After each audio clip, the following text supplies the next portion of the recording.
அரசியல் நகரம் நேயர்கள் அனைவருக்கும் வணக்கம்.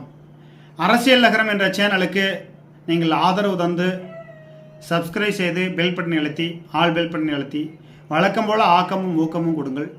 நாம் சமூகத்தில் நடக்கக்கூடிய சமூக குற்றங்களை நாம் சுட்டி காட்டுவதில் ஒருபோதும் தயங்குவதில்லை. எந்த இடத்துலையும் நம்ம சமரசத்துக்கு இடம் கொடுக்க மாட்டோம். தொடர்ந்து ஒரு செய்தியை எடுத்தோம்னா அதில் நம்ம வெற்றி கண்டு தான் மறுவேளையை நம்ம பார்ப்போம். ஆகையினால நம்ம வாழ்கிற காலத்தில் ஏதாவது ஒன்று சாதிச்சுட்டு போகணுங்கிற எண்ணத்தில் தான் நம்ம சேனலை தொடங்கி பண்ணுறது தவிர சம்பாத்தியத்துக்கு கிடையாது. ஆகையினால உலகம் முழுக்க இருக்கக்கூடிய தமிழர்கள் நீங்கள் அரசியல் நகரம் என்ற சேனலை சப்ஸ்கிரைப் செய்து ஆல் பெல் பட்டனை அழுத்தி ஆல் பெல் பட்டனை அழுத்தி வழக்கம் போல் ஆக்கமும் ஊக்கமும் கொடுங்கள். நிச்சயமாக சமூகத்தில் நிச்சயமாக ஒரு மாற்றத்தை கொண்டு வர முடியும். எந்த ஒரு மனிதரும் உலகத்தில் உள்ள அனைவருக்கும் என்னுடைய உறவினர்களுக்கும் சொல்கிறேன், மனசாட்சிக்கு கட்டுப்பட்டு வாழுங்கள். நிச்சயமாக உங்களுக்கு விசுவாசமாக என் உயிர் மூச்சு உள்ளவரை உங்களுக்கு விசுவாசமாக இருப்பேன். நன்றி, வணக்கம்.